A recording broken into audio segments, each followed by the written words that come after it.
কবরের চাপ থেকে কারা রেহাই পাবে? একটি বক্তব্যে শুনেছিলাম কবরের চাপ নাকি সবাইকেই দেওয়া হবে। ভাইরা আমার, কবরের আযাব, বিশেষ করে কবরের প্রথম চাপ, আযাবটা শুধুমাত্র পাপিষ্ঠদের জন্যই হবে, কিন্তু কবরের যে একটা চাপ থাকবে, কবর প্রথমেই একটা চাপ দিবে।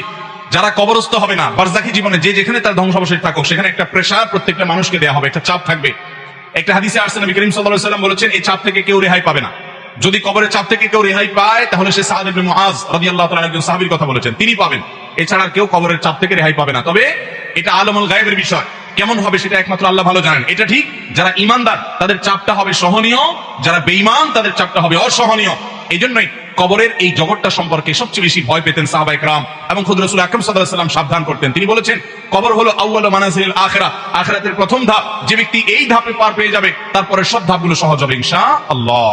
অতএব ভাইরা আমার, কবরের এই চাপ থেকে আসলেই কেউই রেহাই পাবে না। এমনকি মুসলমানদেরকেও, ঈমানদারদেরকেও চাপটা দেওয়া হবে, তবে তাদেরটা কাফির এবং পাপিষ্ঠদের চাইতে ভিন্নতর হবে, সহজতর হবে, কিন্তু হবে। সে হাদিস কিন্তু আছে, তার ধরন কেমন হবে সেটা একমাত্র আল্লাহ তাআলা ভালো জানেন। এই জন্যই কবরের এই জায়গাটা নিয়ে আমাদের সবসময় চিন্তা থাকা উচিত, পেরেশানি থাকা উচিত। বিশেষ করে কবরের যে আযাব হবে, সওয়াল জবাব হবে, এগুলো থেকে মুক্ত হওয়ার জন্য, বিশেষ করে আযাব থেকে বাঁচার জন্য আমাদেরকে কিছু আমল করতে হবে। যেমন যারা চগলখড়ি করে তাদের কবরের আযাবের আশঙ্কা বেশি হয়, এই জন্য চগলখড়ি ত্যাগ করা এটা কবরের আযাব থেকে মুক্ত থাকার জন্য পূর্ব শর্ত।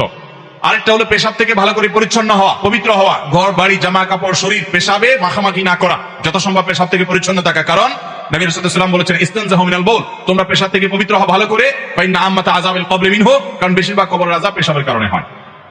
এই জন্য পেশাব থেকে পরিচ্ছন্ন হতে হবে।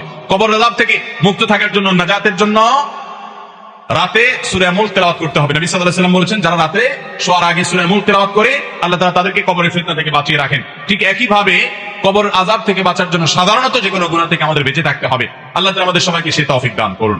তাহলে ভাইরা আমার, কবরের যে চাপের কথা বলা হয়েছে, হাদিসের ভাষ্য মতে সেটা সকলকে দেওয়া হবে, এমনকি ঈমানদাররাও সেটা থেকে রেহাই পাবে না। এই জন্যই সাহাবায়ে কেরাম অনেক ভয় পেতেন কবরের জগৎ নিয়ে। এখানে নাজাত তো বাকি সবগুলো নাজাত। আল্লাহ আমাদের সবাই কবরের জগৎটাকে সহজ করুন, এবং বারজাখী জীবনে আমাদেরকে আল্লাহ তাআলা সকল আযাব ফিতনা থেকে বাঁচিয়ে রাখুন।